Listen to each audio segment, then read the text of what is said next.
So scales, we're going to look at how we measure these variables. Interview them all, we can't survey or study them all. So instead we're taking 2 samples and we're looking at one sample that's learning in a specific way, method A, and one sample, B, that's learning in a different way, method B.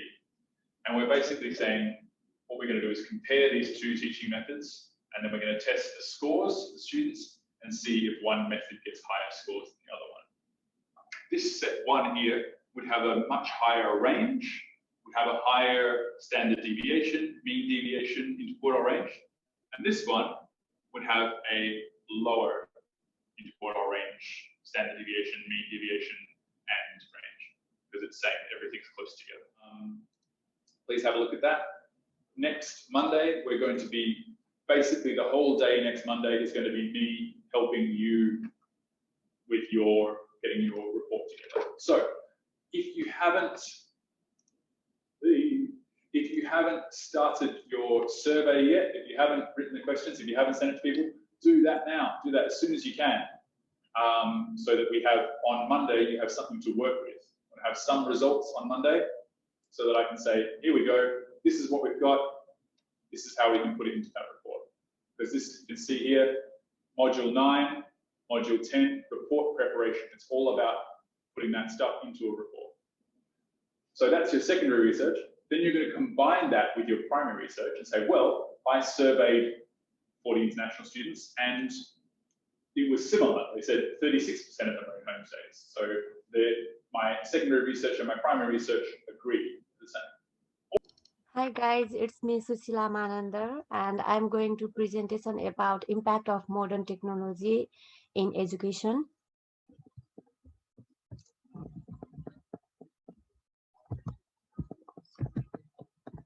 And its objective is to understand how the use of various modern technology impact the habits of the college students, and based in various factor and situation.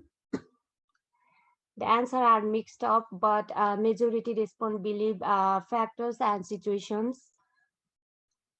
I know you've got 2 variables here, number of people and the type of fruit they chose. This is a qualitative response. Remember, they're not giving numbers, they're giving different categories.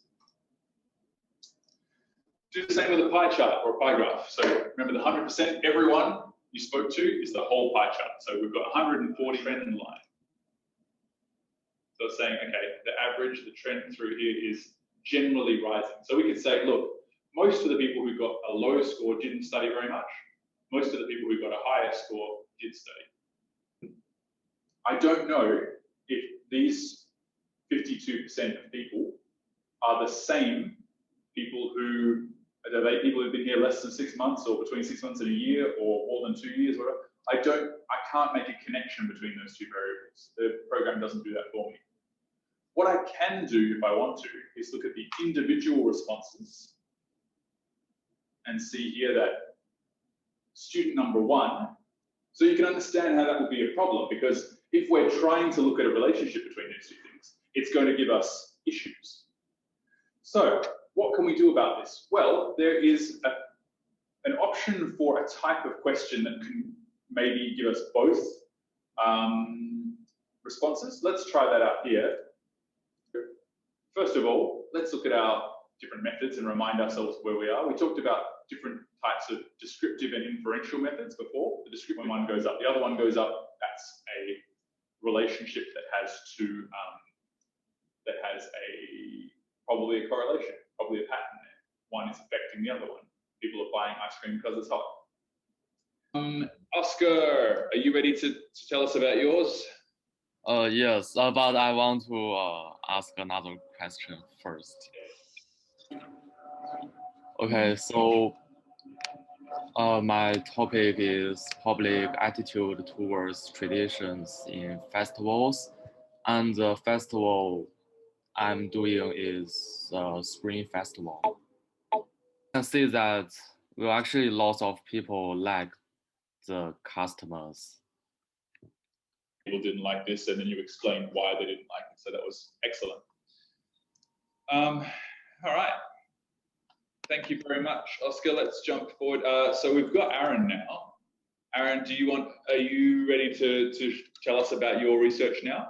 Or do you want to wait till after Sean? I'm happy to present now. Awesome.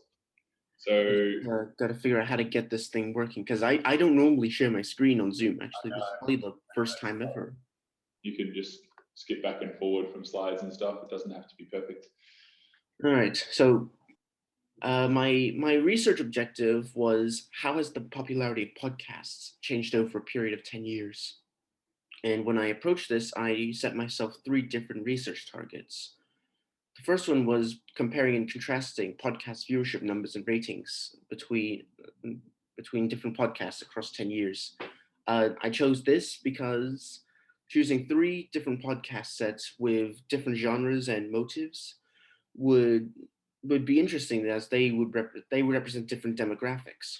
Looking at chart 4, there is a huge number of respondents that listen to more than one different genre. Like, for example, respondent number 4 listens to a wide variety of podcast genres, which implies to me, at least, that they listen to more than one podcast.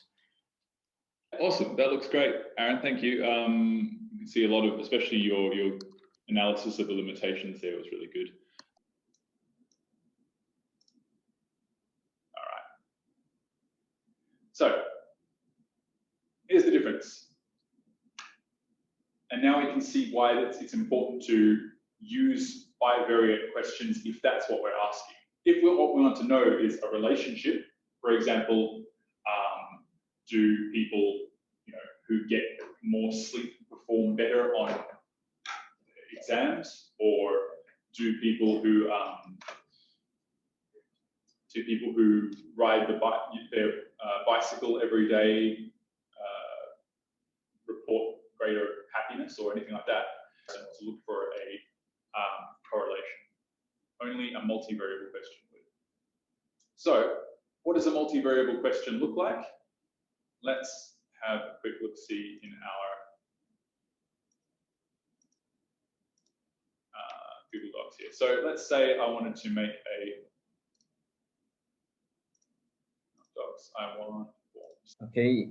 Hi everyone. Good morning and welcome to my presentation, Assessment 2's presentation, which is about the effect of exercise on academic achievement.